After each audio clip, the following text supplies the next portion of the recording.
And she would treat both of them also like that. But she would do this. The chapatis that were made in the morning, she would give them, supposing they are leftovers, she would heat them and give them to Vinoba Bhave, but always fresh chapatis were made for the other kid.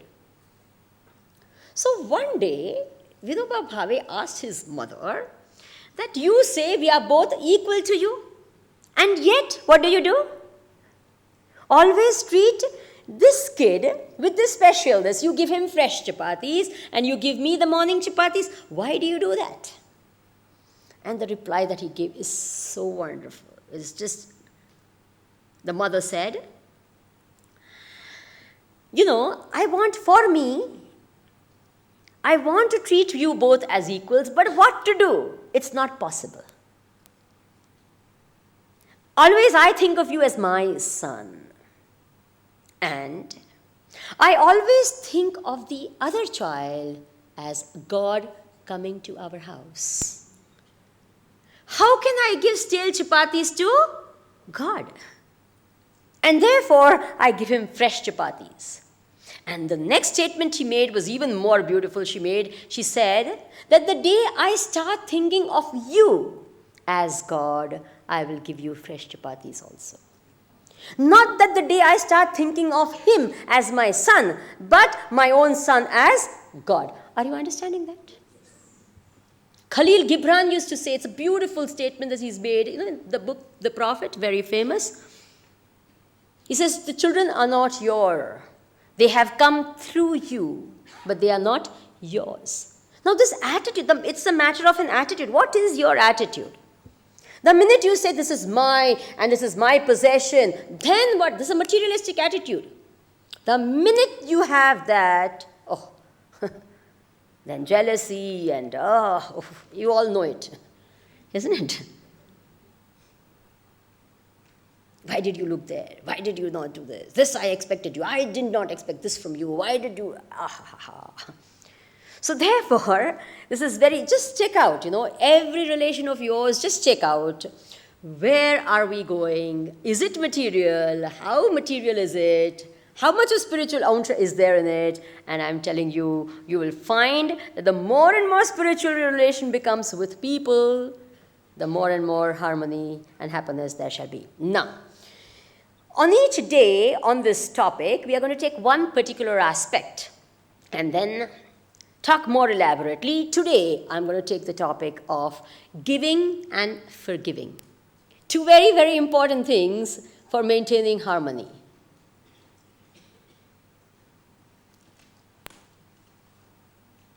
There's a famous, nowadays, management gurus use this a lot. They call it the GG matrix. Have you heard of that? Make a square, divide into 4 equal parts. In each of the square, write down GG, GG, GG, GG. And the first column, get, GG, get. Second column, get, give. Third square, give, get. And fourth square, give. You've got your GG matrix ready. By the way, to carry a pad and pencil is not wrong, sometimes, because then the ideas spoken remain with us. Right. Now, in the evolution of man, I'll use it even a later time, this GG matrix, some other time also. In the evolution of man, if you see, he starts with, as a child, as a baby, what do you do in life? Only get. Is it true or not? He doesn't give anything as such. We become happy by seeing him. That's okay, but he's not trying to give you something. He doesn't know that he's giving you joy, right? He doesn't consciously give you anything. His policy is only what? What? Get. That's his policy. As he grows up, get. Mommy, give me this. This one, give me this. Isn't it? Get. That's it. Then he grows big. Then get. And once in a while, the youth. Mostly it is what? And then, whether it is home, in the what do you say, society, anywhere. Get and then once you get married, tell me what happens? What? Get or give first? All of you know it starts with what? And then you may get. If you get, because then sometimes all of a sudden the husband says, thank you. And the wife says, what? What happened to you today? Are you well? Kya ho gaya? So, give and then when they grow old, all of the people who have experience, what is it? Bolo. Give. Not only give your children, but also your grandchildren. And great-grandchildren if you have. Give. And give. Isn't it? And if you don't give, it will get taken away. No one's going to wait for permission or anything. They get. And if you still hold on at death, anyway, finish. Now, if you see the evolution of man, the most selfish man, the least evolved, so to speak, is extremely selfish and get. That's all the goal of his life. Is it true or not? You see, there's no greatness to a person. You never admire a person who's totally, absolutely selfish. He thinks of nothing but himself. He comes first and nothing else. Bas. First and last. This is called get policy. Get. Then what happens? There's someone more evolved. They get, but a little. Now each one of you find out which category you belong to. Huh? Don't tell anyone, but just this analysis should happen within us, All of us should start doing this. That get. Main thing is I want. I must get it. I am most important in my life. Of course, in your life, you are the most important, but I am the most important person in the world. And everyone must recognize that. And what I say is gospel truth. Do it my way or hit the highway. What do you think? I have said it.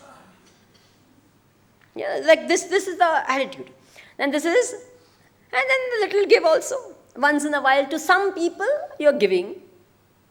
But most of the time, then the next stage, you give, and you get also.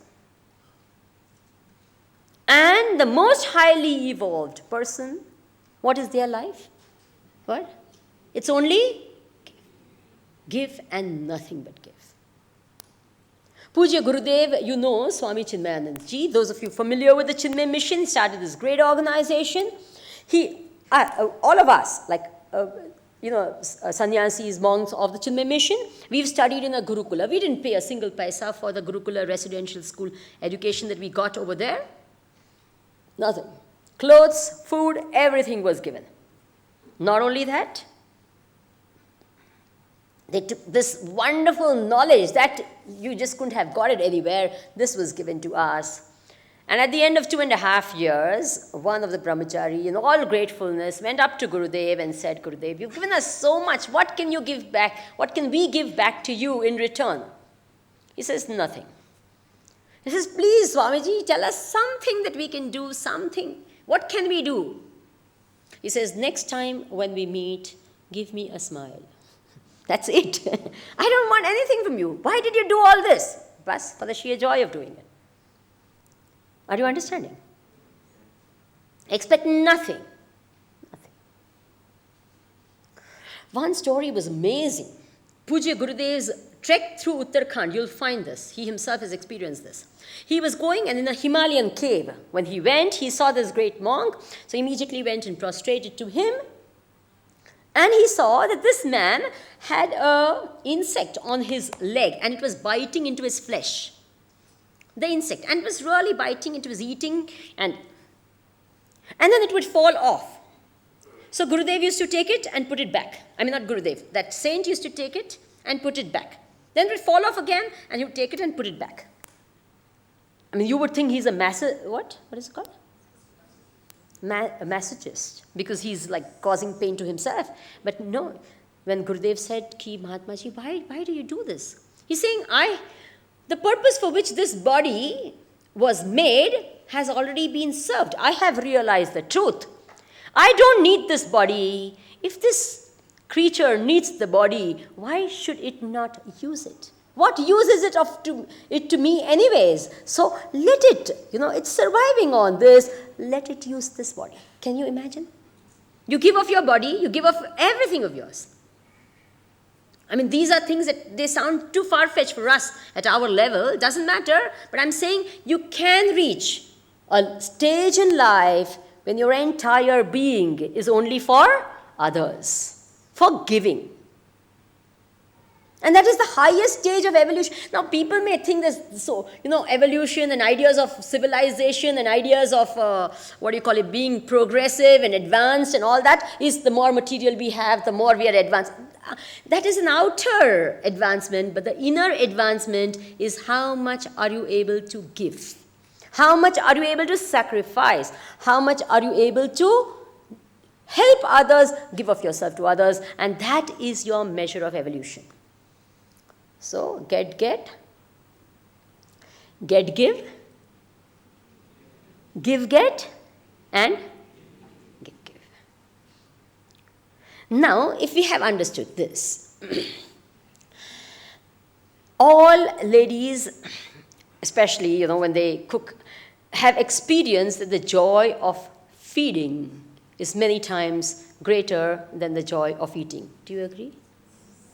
I have met so many ladies who say after giving food to the family, they say, I don't even feel like eating because sabke khane se mera pet bhar gaya. Have you? And if they eat more and they feel very happy and they say, oh, today's was so tasty, fantastic, then they feel even more satisfied and you don't need the actual material, that love and that appreciation and that ability to feed others, that itself was its own fulfillment. Do you agree with me? So therefore, the joy of giving, if we can start getting a taste for it, then what will happen? We will keep on giving because it has its own beauty and joy. See, what happens is right now the joy of getting we all understand. Who doesn't understand from your childhood? You and I have experienced. But the joy of giving, which is more subtle, if we start if we start developing a taste for it, then what happens? It's something you like, there are so many acquired tastes in the world. Do you agree? Certain type of cheese that they have, it's really acquired. You can't. Even the smoking habit that you have is all acquired. The first time you smoke, you think you liked it?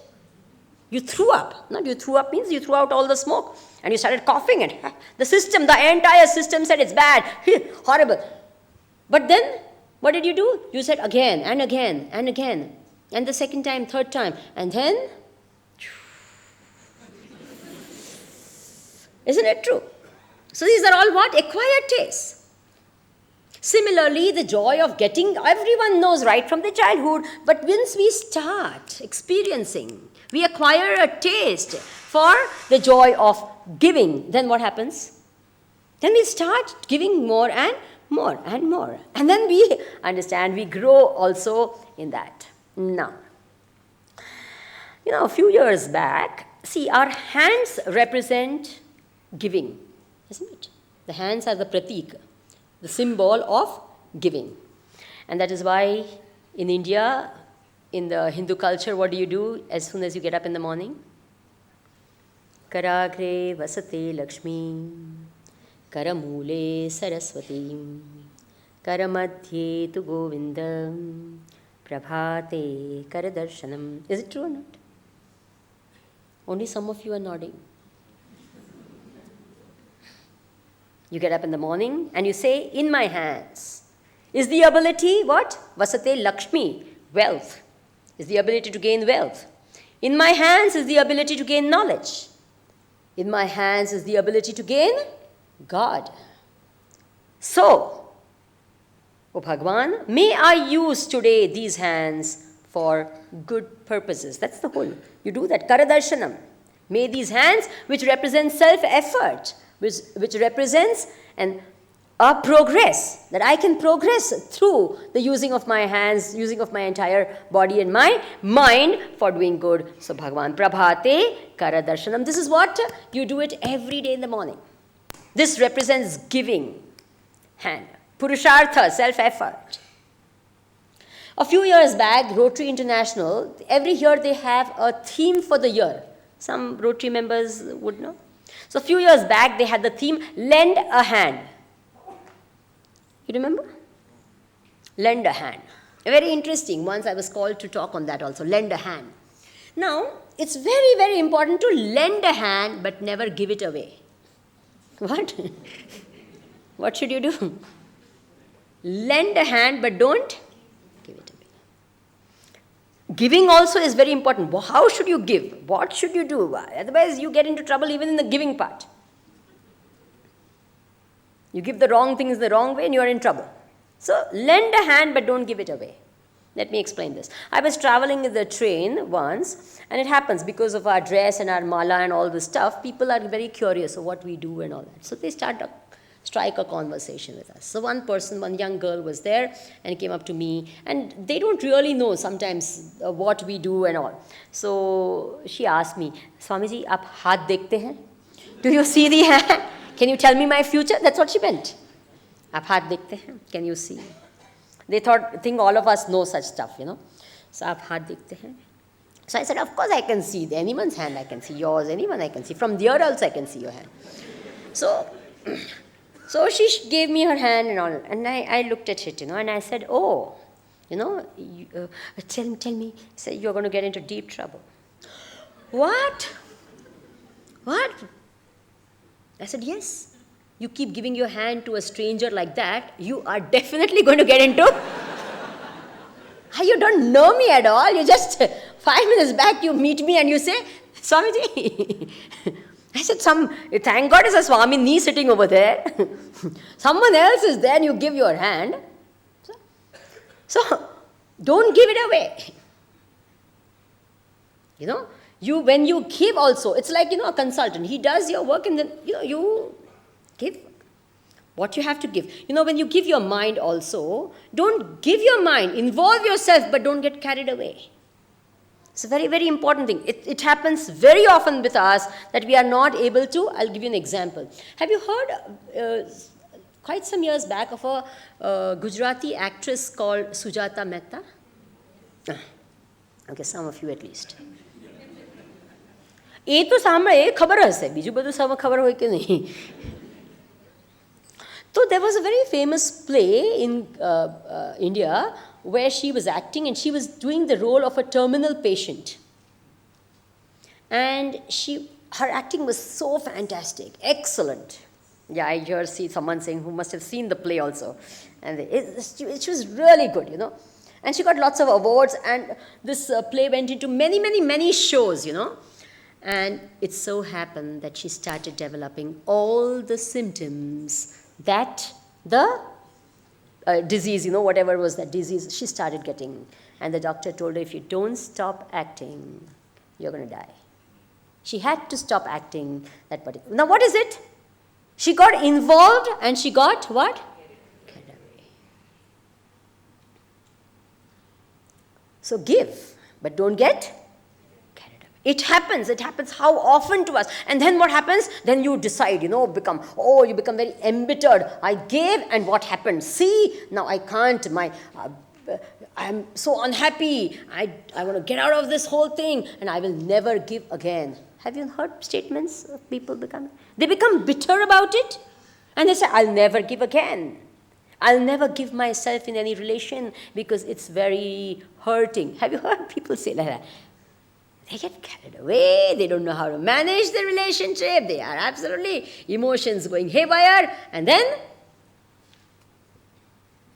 so therefore give, lend a hand, don't give it away, get involved but don't get, what? Carried away. A classic example is of a doctor. You all know doctors, they can treat everyone except their own family. Right? Surgeons, can do surgery on, there's a very famous heart surgeon, and he had, he would do so many heart bypass operations, and so many he would do. And he would assure all the patients, "Arey, this is nothing. I've been so many patients every day, and all of them go back happy, and absolutely no problem. Please don't worry, And when his wife has to get operated for the same operation, will he do the operation? Why not? You understand? So therefore, when you give, there must be a degree of detachment in our giving. If we don't maintain that detachment, what happens? We are not effective in our giving. Have you understood that? We are not effective in our giving. We have to be detached and we have to give. Okay. Now, when we give to someone, when we help someone, always empower the person you are helping and don't disempower the person. It happens very often that in our giving, we sometimes disempower the person rather than empowering that person. The story always is my favorite. Bhagwan Ramchandraji had to break that bow in order to get Sita ji. You all know that. Can you all nod your head? So at least I know that you all know your Ramayana. Now what happened? Ramchandraji went, and as he was going towards the dais on which the bow was kept, a lot of emotions were there in the minds of everyone.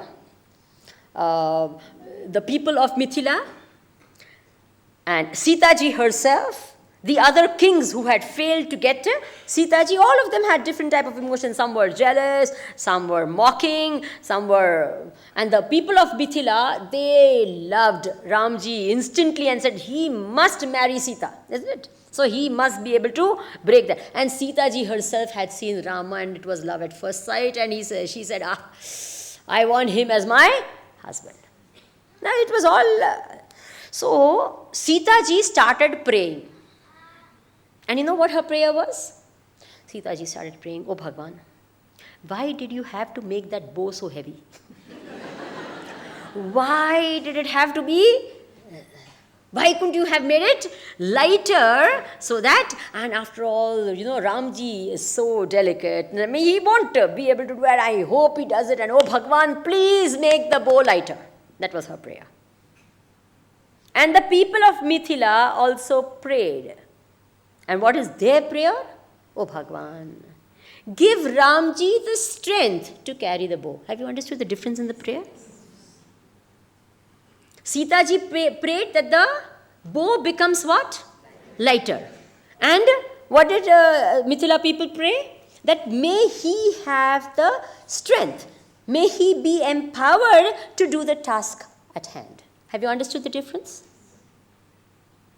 Our entire prayer in life should be, even in our giving, what we should do is be very careful. Very, very often we do that. Parents do that a lot to their children. They disempower in their giving. Is it true or not? Very often. We don't realize in our so-called attachment and love and, "Oh, baby, don't do this, baby, be away, baby." And what happened? The poor baby becomes, what they say, "Mai Kanglo." Very strong word. Yeah, completely disempowered. Baby can't do anything after that. Anything happens, baby looks at mummy. "Mummy." Isn't it? No. Our entire effort in our giving should be what? To empower the other person. And that is exactly the difference between charity and development work, isn't it? In charity, what do? You give. They say it very beautifully. There's a Chinese proverb. It says, "Give a man a fish, then you've satisfied him for 3 hours a day, and teach him how to fish. Then you've empowered him for a life." Have you got it? So in your giving, don't disempower another person. Many times, like the richer countries give charity. And then what happens? The poor remains poor. It doesn't become richer. What's the use? I remember once I was in Tanzania and then said that, these trucks have come from Japan. Now the trucks came from Japan and now they're not working. Why? The spare parts are not there. So they're waiting for what? Spare parts also to come from Japan. Then it's not working. Something is gone off. So now what? They're waiting for a technician to come from Japan. Hurry. Are you understanding? Luckily, India didn't go through this. India said, we make our own planes, we make our own trains, we make our own. Isn't it true? What happened? You empower yourself. You do it all yourself.